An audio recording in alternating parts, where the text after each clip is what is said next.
Hello everyone. आप सबको याद है ना कि हम लोग पंचतंत्र की कहानियाँ जो सुन रहे हैं वो 5 तंत्रों से मिलकर बनी है। पंचतंत्र की सबसे पहली कहानी में सबको बताया था कि पंचतंत्र की कहानियाँ किसने लिखी, कब लिखी और क्यों लिखी।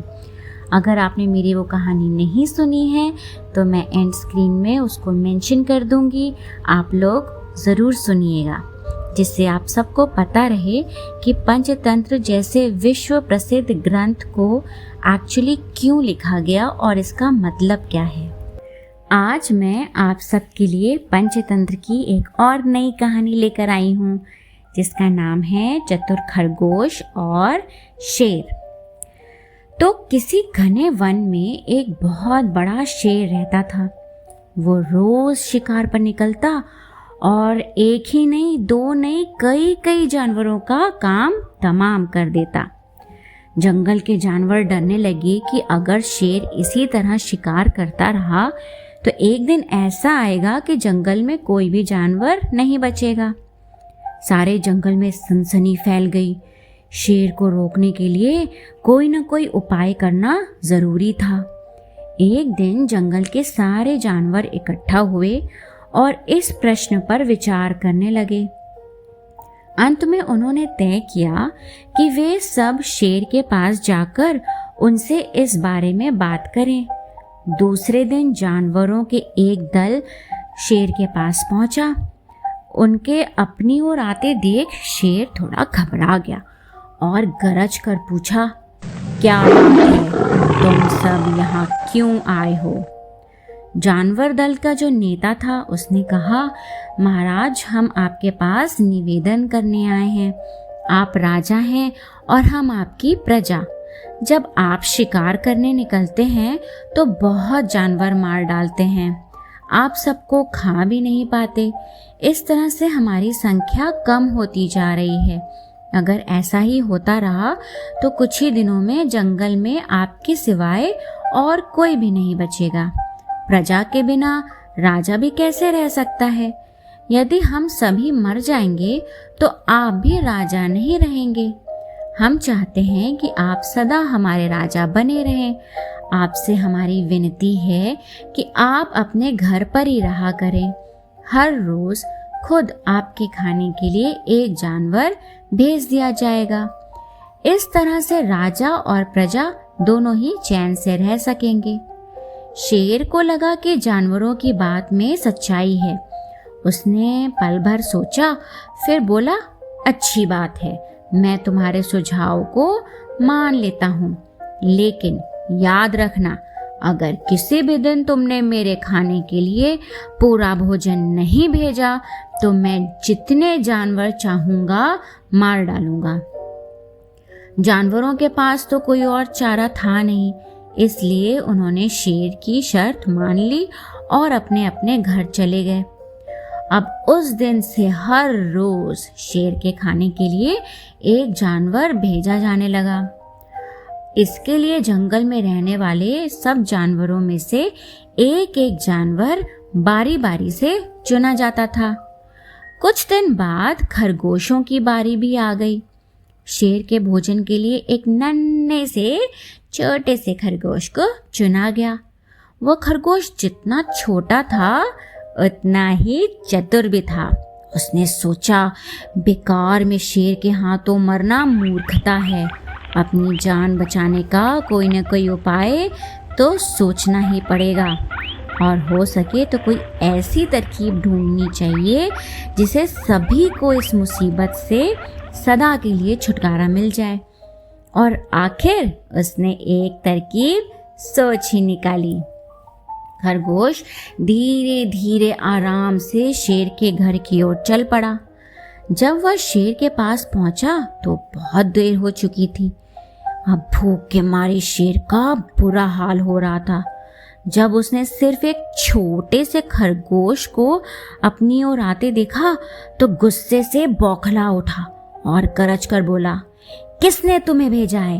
एक तो पिद्दी जैसे हो, दूसरे इतनी देर से आ रहे हो। जिन बेवकूफ़ों ने तुम्हें भेजा है मैं उन सब को ठीक करूँगा। एक एक का काम तमाम न किया तो मेरा नाम भी शेर नहीं।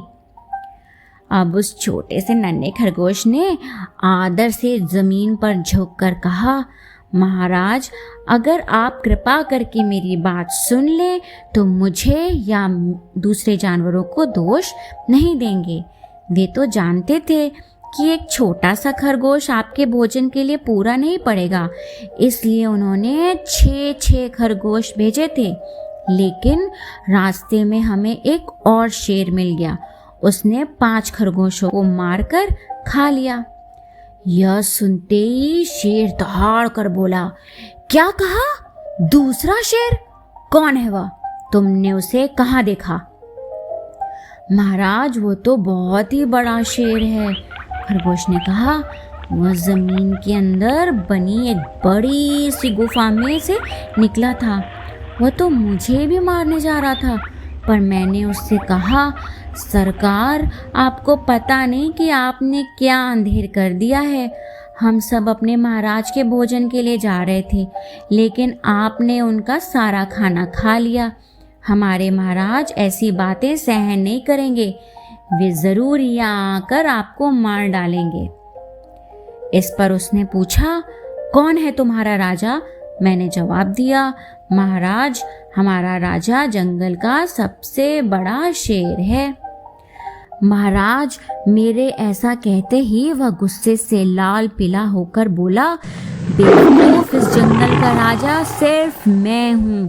यहाँ सब जानवर मेरी प्रजा हैं। मैं उनके साथ जैसा चाहूँ वैसा कर सकता हूँ। जिस मूर्ख को तुम अपना राजा कहते हो, उस चोर को मेरे सामने हाजिर करो। मैं उसे बताऊंगा कि असली राजा कौन है। महाराज, इतना कहकर उस शेर ने आपको लिवाने के लिए मुझे यहाँ भेज दिया। खरगोश की बात सुनकर शेर को बड़ा गुस्सा आया और वो बार बार गरजने लगा। उसकी भयानक गरज से सारा जंगल दहने लगा।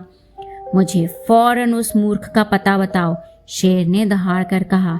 जब तक मैं उसे जान से ना मार दूंगा, मुझे चैन नहीं मिलेगा। बहुत अच्छा महाराज, खरगोश ने कहा, मौत ही उस दुष्ट की सजा है। अगर मैं और बड़ा और मजबूत होता तो मैं खुद ही उसके टुकड़े टुकड़े कर देता। एक छोटा सा खरगोश पिद्दी सा, और वो शेर के टुकड़े टुकड़े कर देता।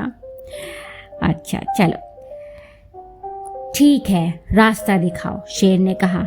फौरन बताओ किधर चलना है। इधर आइए महाराज, इधर। खरगोश रास्ता दिखाता हुआ शेर को एक कुएं के पास ले गया और बोला, महाराज, वह दुष्ट शेर जमीन के नीचे किले में रहता है। जरा सावधान रहिएगा। किले में छुपा दुश्मन खतरनाक होता है। मैं उससे निपट लूंगा, शेर ने कहा। तुम ये बताओ कि वह है कहाँ? पहले जब मैंने उसे देखा था तब तो वह यहीं बाहर खड़ा था। लगता है आपको आता देखकर वह किले में घुस गया।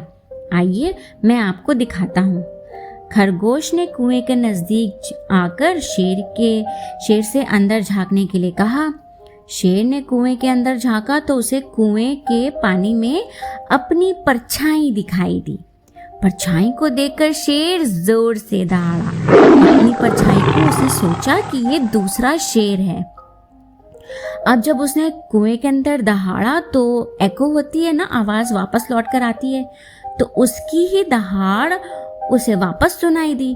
तो उसने समझा कि दूसरा शेर भी दहाड़ रहा है। दुश्मन को तुरंत मार डालने के इरादे से वो फौरन कुएं में कूद पड़ा। और कूदते ही पहले तो वह कुएं की दीवार से टकराया, फिर धड़ाम से पानी में और डूबकर मर गया।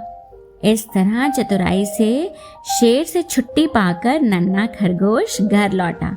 उसने जंगल के जानवरों को शेर के मारे जाने की कहानी सुनाई। दुश्मन के मारे जाने की खबर से सारे जंगल में खुशी फैल गई। जंगल के सभी जानवर खरगोश की जय जयकार करने लगे। थी ना बहुत अच्छी सी कहानी बच्चों। इतना छोटा सा खरगोश और उसने अपनी बुद्धि लगा करके इतने बड़े से शेर को मार डाला। तो इस कहानी से हमें क्या सीख मिलती है कि घोर संकट की परिस्थिति में भी हमें सूझबूझ और चतुराई से काम लेना चाहिए और आखिरी दम तक प्रयास करना चाहिए। सूझबूझ और चतुराई से काम लेकर हम भयंकर संकट से भी उबर सकते हैं और बड़े से बड़े शक्तिशाली शत्रु को भी पराजित कर सकते हैं। ओके बच्चों, मैं फिर एक नई कहानी आपके लिए लेकर आऊँगी। तब तक के लिए बाय बाय।